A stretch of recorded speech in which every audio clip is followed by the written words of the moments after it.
Kaya kita buat dito mas sako anak. Pag uli sako. Wala na pwede ko si sako kay. Asa ko logika ng bato.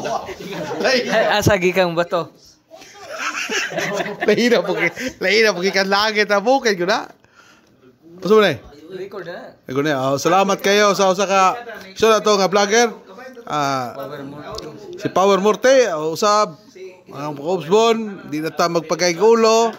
Kay ang kaig ulo magmahay ra gyud na. So mintras layo pa ang bagyo, madagandan mo ta sa atong first aid, una tubig, dilata kung sa pang mga dali nga malungag ug madaling makaon.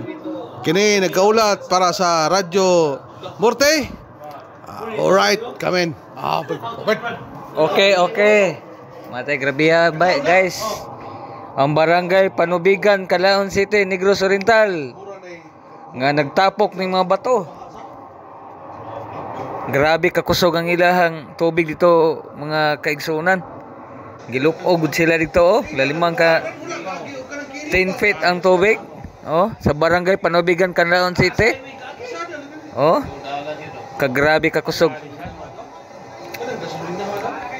Ang mga tao to nas atop. Nitongtong na ning uban, nitongtong na sa atop ning uban. Grabe kayo guys. Nanas sila. Pray for us.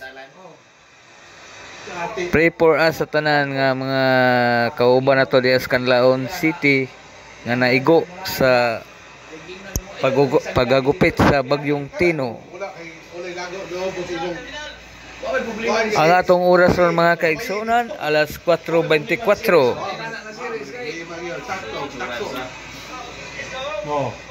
Grabe ang tubig guys sa Canlaon Bus Terminal. Gilupog yun, gilupog ang kuan. Gilupog ang ilahang terminal.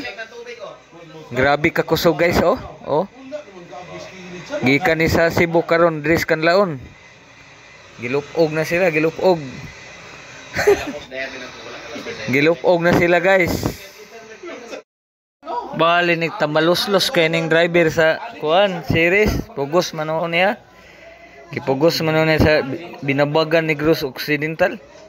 Gipugos aning tambaluslos ng driver. Natuwad ning kuan natuwad ning series. Tambaluslos ni klases tao. Kabalo siya nga dako na ng kuan. Dako na usay kasulti nimo nang driver ana nga iyang gipugos og kuan. Kanang driver sa usa ka dakong kompanya diri dato. Guys, ako ulo kabalo sang body, di siya mga like sa iyang kabuang. Di siya mga like sa mga tao. Dapat siya ray kauna ato, lumbo siya. Dapat di ipadayon kay mga lahing ng mga sakay niya. Kanang panuhiro ng upawa na di angay na siya driver. Pa siya mo yung naghikog niya.